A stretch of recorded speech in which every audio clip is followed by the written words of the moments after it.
Regardez pour la ceinture, ils ont fini par mettre tolérance zéro pour la vitesse, tolérance zéro.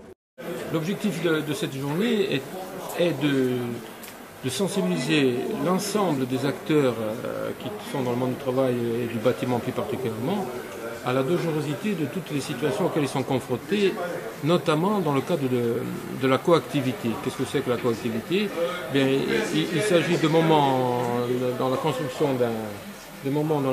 d'un bâtiment où différents corps d'État travaillent de front, en parallèle, pressés qu'ils ont par rapport à des délais de livraison et des pénalités de retard qu'ils craignent d'avoir à assumer, et où chacun, à sa manière, on dirait comme ça, fait en sorte d'œuvrer pour avoir à produire ce pourquoi il est payé, mais sans se soucier finalement de ce que fait l'autre, et l'autre, aussi bien que lui-même, crée des situations dangereuses. Et c'est là que malheureusement interviennent des accidents donc du travail. Donc l'objectif est de sensibiliser l'ensemble de ces acteurs à prendre conscience jusqu'à quel point il faut travailler d'abord avec l'autre, et puis en fait il faut travailler tous ensemble. Il faut savoir travailler ensemble. Voilà, l'objectif était bien là. Mais en même temps, nous développons tout ce qui est prévention, sécurité et santé en termes aussi de maladies professionnelles. Pourquoi? Parce que malheureusement, il y a des éléments qui se retrouvent dans une situation de travail qui sont sournois, à savoir que des problèmes de santé pourraient apparaître quelques années bien après avoir été soumis systématiquement à certains produits, aussi bien en termes de respiration pour les poumons, que des problèmes d'épiderme, que des problèmes pour les yeux. Et donc on essaie de faire comprendre que à chaque situation de travail dans le bâtiment doit correspondre une bonne attitude. À chaque confrontation avec d'autres corps d'État, avec d'autres ouvriers, d'autres spécialités, se situent des situations de dangerosité par cohabitation et qu'il faut savoir les faire ensemble. Quel est le constat que vous dressez aujourd'hui?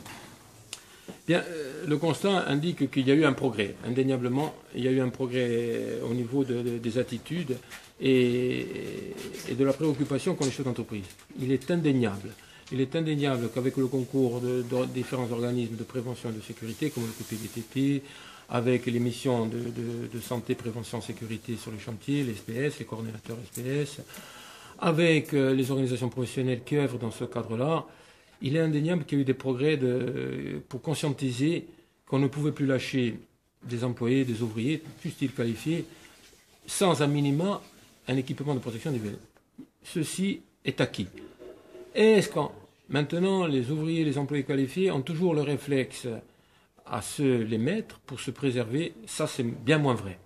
Pour différentes raisons de commodité, de facilité, ou que sais-je encore, d'oubli, tout simplement. Et donc nous en arrivons à des situations où il y a un grand travail de mise à l'épreuve pour prouver que c'est utile de les avoir systématiquement. Alors, ensuite, je parlais dernièrement d'attitude qui est récurrente en le qualifiant de sport national, à savoir de tout faire pour voir jusqu'à quel point on peut s'en passer, jusqu'à quand peut-être l'accident va être là. C'est une dérive, c'est un laxisme ambiant, mais pour autant il ne faut pas le considérer comme une fatalité. Je crois qu'au travers de l'enseignement que nous prodiguons au CFA, au travers des objectifs pédagogiques qui, dorénavant, en termes d'épreuves certificatives, sont rédhibitoires, c'est-à-dire si on ne réussit pas à des objectifs pédagogiques liés à la prévention et à la sécurité au travail, eh bien, les jeunes ne seront pas diplômés.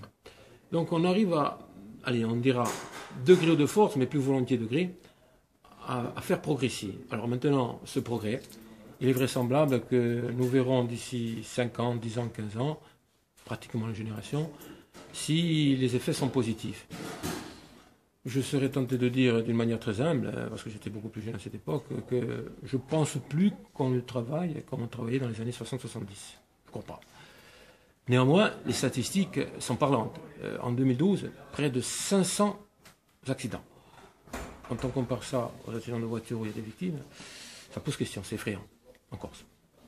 Donc, il ne faut pas cesser d'œuvrer dans ce sens-là, même si on sait pertinemment que les progrès se feront à petits pas, même si on sait pertinemment que la progression, elle doit être plus intellectuelle que pragmatique. À savoir qu'il faut qu'on ait conscience, un peu comme la ceinture de sécurité, qui a été rendue obligatoire en 1973.